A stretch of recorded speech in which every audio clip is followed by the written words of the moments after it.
Let's just say that the economy starts crashing. And let's say everything starts getting expensive, like gas gets expensive, and electricity, and power, and water, and food gets like, wait a minute, it has, called inflation.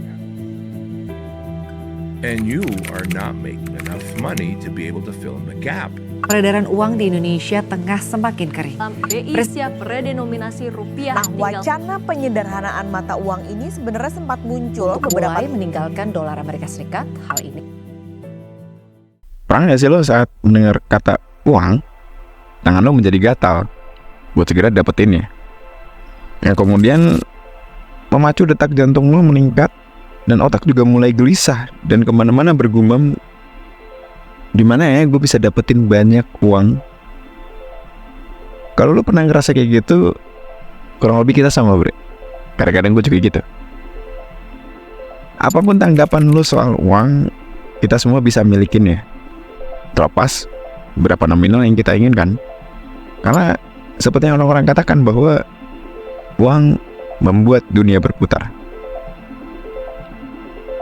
Bangun tidur kita menggunakan alat komoditas untuk memulai hari, atau melakukan pembayaran cicilan kepada bank yang lo bayarkan.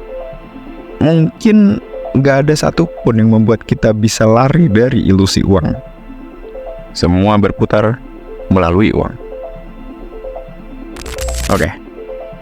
Semua orang bisa menjadi orang kaya dengan mengendarai mobil sport atau memakai jam tangan yang berharga miliaran rupiah.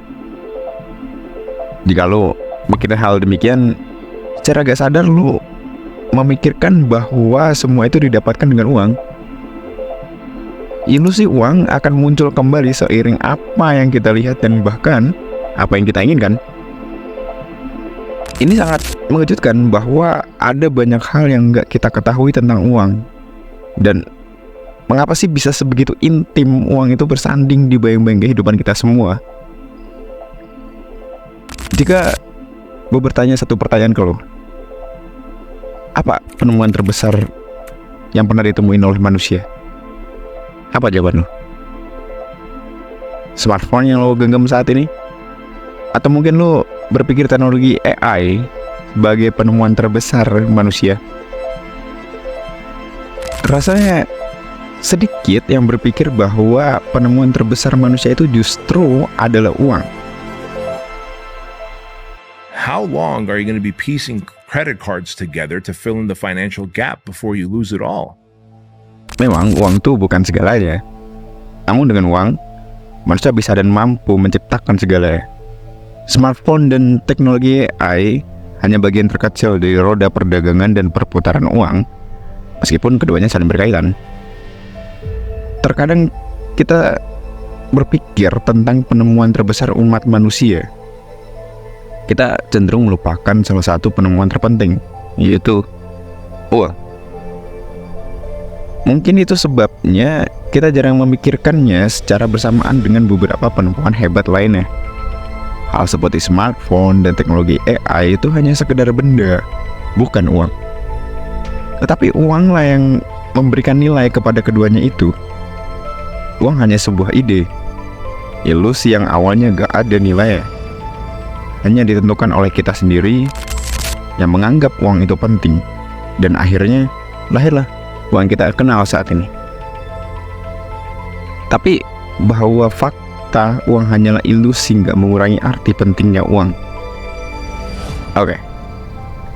Sebelum ngebahas lebih dalam uang yang kita kenal saat ini, mari kita kembali ke kondisi sebelum penciptaan sistem uang yang kita semua ketahui di sekarang ini, yaitu sistem barter. Barter adalah sistem transaksi jual beli yang dilakukan dengan cara saling bertukar barang atau jasa antara satu pihak dengan pihak yang lain.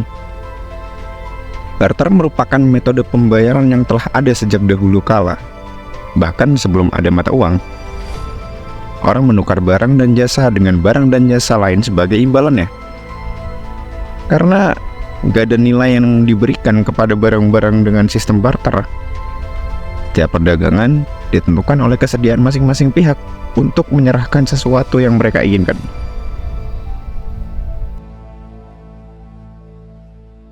Kalau dipikir-pikir ini tidakkah seperti sebuah permainan?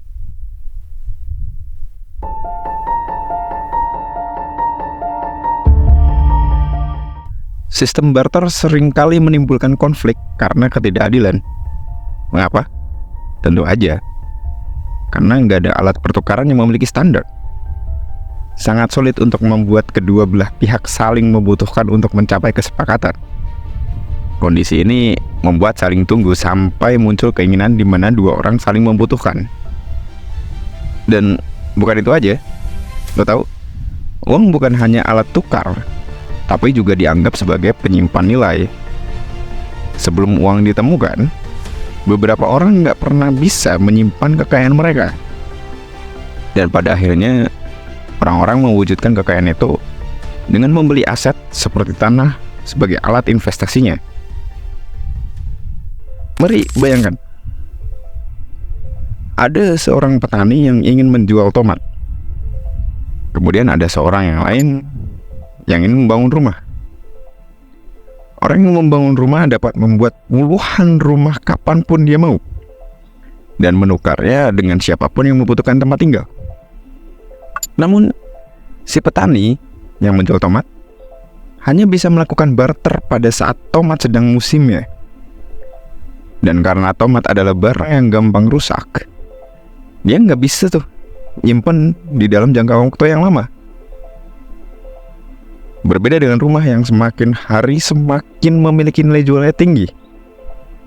Jadi, meskipun petani melakukan upaya yang sama dalam menjual tomatnya, sama sekali gak ada cara buatnya untuk tetap mendapatkan apa yang diinginkan. Namun, masih ada satu masalah dengan alat tukar ini. Lo tahu, agar uang bisa bernilai, ia harus langka. Semakin banyak tersedia sesuatu, semakin rendah nilai uang itu. Ini ilmu ekonomi di mana praktek tersebut benar ada ya karena faktor bisnis perdagangan. Sekitar tahun 770 sebelum Masehi, koin logam pertama diciptakan. Koin logam pertama diciptakan di Tiongkok. Orang Tiongkok membuat versi miniatur alat-alat yang dulunya dianggap sebagai mata uang. Mereka membuat koin-koin itu berbentuk lingkaran sehingga mudah untuk memberikan nilai pada barang dan jasa. Nah, ini deh. Uang akhirnya menjadi sesuatu yang berharga. Lo nggak bisa begitu aja membeli barang dan menukarkan barang yang lo miliki karena faktor uang lah yang memberikan nilai. Orang-orang Tiongkok ini menciptakan koin-koin tersebut menggunakan campuran perak dan emas, yang kemudian menambahkan gambar pada koin tersebut untuk dijadikan denominasi. Sekarang, orang dapat dengan mudah mengetahui nilai dari uang yang mereka pegang hanya dengan melihat gambar pada uang tersebut. Namun, para raja di dunia menginginkan lebih banyak uang dan harga logam mulia yang mahal. Untuk menghabiskan lebih banyak uang, mereka mulai mengurangi jumlah koin, lalu mencampurkan logam yang lebih mahal dengan logam yang lebih murah. Segera, semua koin yang beredar bernilai lebih rendah dari nilai yang mata uang yang ada gambarnya itu tadi. Nilai uang gak lagi ditentukan oleh nilai barangnya. Nilai uang sekarang sesuai dengan apa yang dikatakan oleh para penguasa di bank. Sebagai contoh, $1 Amerika mewakili sekitar Rp15.000 per saat ini. Itu contoh paling simpel yang bisa kita lihat. Namun, ketika perdagangan internasional menjadi sesuatu yang penting, orang-orang menyadari bahwa koin logam terlalu berat untuk dibawa. Maka, para raja menerbitkan sertifikat IOU atau perjanjian perdagangan. Karena potongan kertas ini dicap oleh raja, masyarakat mempercayai nilainya dan percaya bahwa mereka dapat menggunakannya untuk kembali berapapun nilainya dalam bentuk koin. Tahu gak sih lu arti fiat money? Fiat money adalah kata mewah yang kami gunakan untuk menggambarkan ilusi modern. Itu adalah kata Latin yang diterjemahkan menjadi biarkan hal itu dilakukan. Ini adalah keputusan pemerintah yang dalam hal uang menentukan nilainya dan memberlakukannya sebagai alat pembayaran yang sah. Ilusi uang adalah salah satu ilusi yang gak pernah kita pikirkan. Namun, seperti para raja di masa lalu, pemerintah saat ini memahami kekuatan uang. Dan seperti biasa, menginginkan lebih banyak uang. Mereka tahu bahwa semakin banyak uang kertas yang kamu miliki, semakin besar kekuatan yang kamu miliki juga. Jadi, apa yang mereka lakukan? Ya, mereka bisa dengan mudah memangkas jumlah uang yang beredar dan melambungkan harga-harga komoditas. Namun ada satu masalah dalam hal ini. Inflasi. Hal terpenting tentang uang adalah uang harus menjadi alat pertukaran agar dianggap berharga. Jadi, jumlah uang yang beredar harus mencerminkan output barang dan jasa yang disediakan. Ketika lebih banyak uang yang dicetak daripada jumlah barang dan jasa, semua hal lain dianggap sama. Harga barang dan jasa tersebut meningkat dan nilai uang tersebut turun.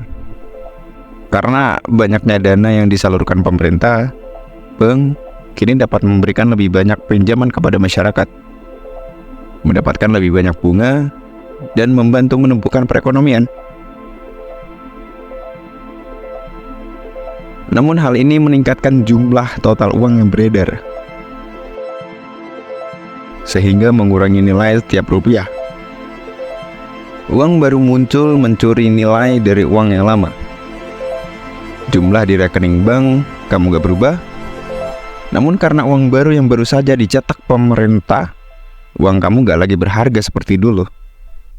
Pada dasarnya, setiap detik ketika lo nyimpen kekayaan dalam mata uang fiat apapun, contohnya dolar AS maupun rupiah, maka kekayaan tersebut mengalami devaluasi. Lo dapat ngelihat saldo bank yang lo miliki, terus hari demi hari, lo akan bisa ngebeli sedikit barang dengan sisa uang yang lo miliki. Kenyataan bahwa uang hanya ilusi adalah kenyataan yang harus kita terima.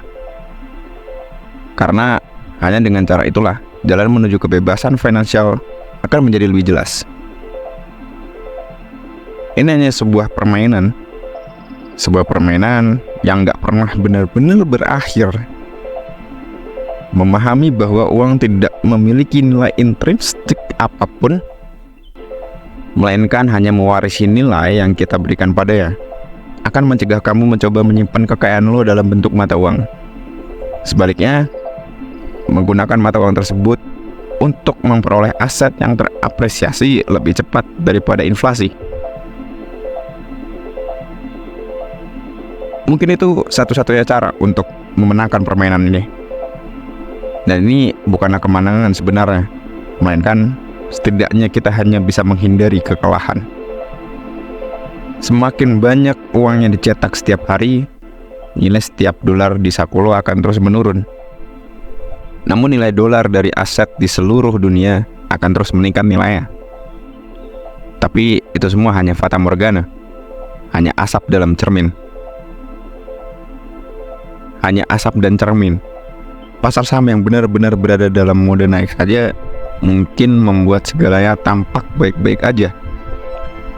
Padahal sebenarnya enggak. Semua mata uang yang sama, yang perlahan-lahan mati setiap harinya.